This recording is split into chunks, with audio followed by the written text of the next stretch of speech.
आज आइए हम वे जिनके साथ परमेश्वर है शीर्षक उपदेश के अंतर्गत परमेश्वर के वचनों का एक साथ अध्ययन करें। परमेश्वर हमेशा हमारे साथ है। क्या इससे बढ़कर दुनिया में कुछ और हो सकता है? दूसरी ओर, यदि परमेश्वर किसी से कहते हैं मेरा तुम्हारे साथ कोई साझा नहीं, तो वह व्यक्ति दुनिया का सबसे दुर्भाग्यपूर्ण व्यक्ति होगा।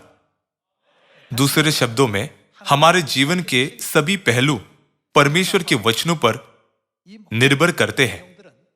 इसे याद रखते हुए हमें महान प्रयास करने चाहिए ताकि हम वह बन सके जिनके साथ परमेश्वर होते हैं।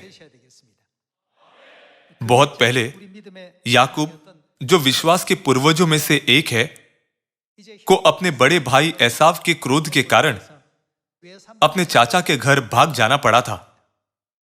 ऐसी स्थिति में होने के बावजूद परमेश्वर ने याकूब को बहुत आशीष दी और याकूब ने जो कुछ भी किया उसे आशीष बनने दिया। चूंकि हम परमेश्वर को अपनी आंखों से देखने में असमर्थ हैं, इसलिए हम अक्सर परमेश्वर के अस्तित्व के बारे में भूल जाते हैं। परमेश्वर अपनी सभी प्रतिज्ञाओं को उन वचनों के अनुसार पूरा करते हैं जो उन्होंने हमें दिए हैं। परमेश्वर हमेशा हमें निर्देश देते हैं, जब तुम यह करोगे तब तुम धन्य होंगे, जब तुम वह करोगे तब तुम शापित होंगे। हमें परमेश्वर से प्राप्त हुए निर्देशों के अनुसार ही कार्य करना चाहिए। परमेश्वर ने हमें स्पष्ट रूप से सिखाया है कि वह अपनी एक बार की हुई प्रतिज्ञा को पूरा करने के लिए कभी भी असफल नहीं होंगे। आइए हम इब्रानियों की पुस्तक अध्याय 6 आयत 17 पढ़ें। इसलिए जब परमेश्वर ने प्रतिज्ञा के वारिसों पर और भी साफ रीति से प्रकट करना चाहा कि उसका उद्देश्य बदल नहीं सकता, तो किसे बीच में लाया? तो शपथ को बीच में लाया। दूसरे शब्दों में, संपूर्ण बाइबल में एक भी उदाहरण ऐसा नहीं है जहां परमेश्वर ने अपनी की हुई प्रतिज्ञा को तोड़ा हो। उन्होंने कैसे पुष्टि की और गारंटी दी कि उन्होंने जो प्रतिज्ञा की वह बिना असफल हुए 100% पूरी होगी? इस पृथ्वी पर किसी चीज की गारंटी के लिए भी लोगों को एक अनुबंध लिखना होता है और इसे लागू करने के लिए प्रमाणित करना होता है। लेकिन परमेश्वर ने हमें किसी भी अन्य गारंटी के ऊपर सबसे अच्छी और सबसे सिद्ध गारंटी दी है, जिसे शपथ के साथ प्रमाणित किया गया है। परमेश्वर ने हमें अपना वचन दिया, जो कुछ मैंने प्रतिज्ञा की है उसे मैं अपने वचन के अनुसार बिना असफल हुए निश्चय पूरा करूंगा। फिर क्या हम परमेश्वर के साथ किसी साझा के बिना स्वर्ग में प्रवेश कर सकते हैं या उद्धार प्राप्त कर सकते हैं? आइए हम सब परमेश्वर के करीब आए ताकि हम हमेशा परमेश्वर के साथ रह सके। परमेश्वर ने हमें हर एक तरीका सिखाया जिससे हम आशीषित हो सकते हैं। लेकिन कभी कभी ऐसे लोग होते हैं जो परमेश्वर की आशीषों को प्राप्त करने के लिए आवश्यक कार्य के बिना उन्हें प्राप्त करना चाहते हैं। वे आशीषें प्राप्त करना चाहते हैं, लेकिन उनके पास परमेश्वर के करीब जाने का कोई इरादा नहीं होता। परमेश्वर ने यह कहते हुए हमारे साथ प्रतिज्ञा बांधी, जब तुम यह या वह करते हो तो मैं तुम्हें बहुत आशीष दूंगा। जैसे हम सभी ने अभी अभी इब्रानियों अध्याय 6 आयत 17 में पढ़ा है, परमेश्वर ने कहा कि वह अपनी प्रतिज्ञा को कभी नहीं बदलेंगे और शपथ के साथ इसकी पुष्टि भी की।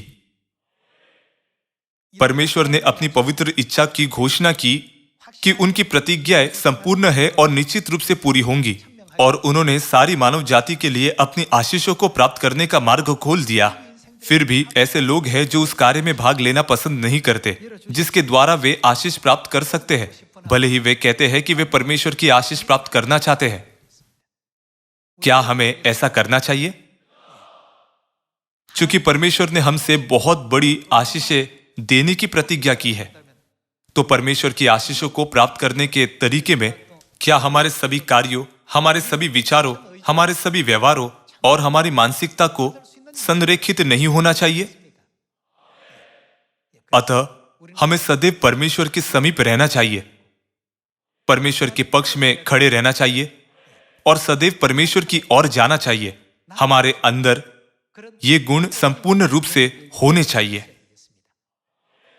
ऐसे लोग हैं जो स्वर्ग जाना चाहते हैं, लेकिन वे वह काम नहीं करना चाहते जो स्वर्ग में उनकी अगुवाई करते हैं। ऐसे लोग हैं जो परमेश्वर की आशीष प्राप्त करना चाहते हैं, लेकिन उन आशीषों को प्राप्त करने के लिए आवश्यक चीजें करना पसंद नहीं करते। ऐसे लोग हैं जो स्वर्ग के राज्य में उच्च पद प्राप्त करना चाहते हैं, लेकिन परमेश्वर की इच्छा का पालन करना पसंद नहीं करते, जो हमारी आज्ञाकारिता के द्वारा उच्च पदों की गारंटी देती है। इस प्रकार के लोगों के विश्वास के बारे में बाइबल क्या कहती है? याकूब अध्याय 2 में लिखा है, वैसे ही विश्वास भी यदि कर्म सहित न हो तो किस प्रकार का विश्वास है? अपने स्वभाव में मरा हुआ है। यह परमेश्वर की निश्चित प्रतिज्ञा है। अनंत स्वर्ग का राज्य निकट आ रहा है। यदि हम उन प्रचुर आशीषों पर विश्वास करते हैं जो परमेश्वर ने हमारे लिए तैयार की है, तो हमें उनकी प्रतिज्ञा पर पूर्ण विश्वास करके वह कार्य करना चाहिए जो हमें उन आशीषों को प्राप्त करने में सक्षम बनाता है। इसी के साथ मैं आज का उपदेश समाप्त करना चाहूंगा। आपका बहुत बहुत धन्यवाद।